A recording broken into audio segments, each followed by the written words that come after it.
amma in Allah suwa da zan faɗa sirrin yasin koda guda 5 ko 10 a tekaikance, saboda sirrinta zan faɗa ta fi 100 ma.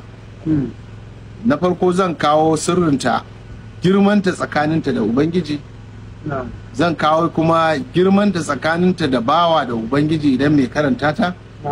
Zan kawo kuma girmanta da idan mutum ma ya koma ga Allah, yaya ake yin ta ko yaya mai ma'anarta.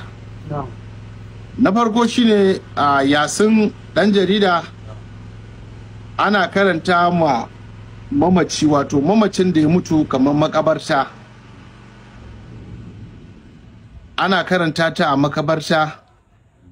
Kamar makabarta za ka shiga, ko ka san wanda suke kwance ko baka san su ba, to za ka rika karanta suratul yasin kafa 1 ko kafa 3.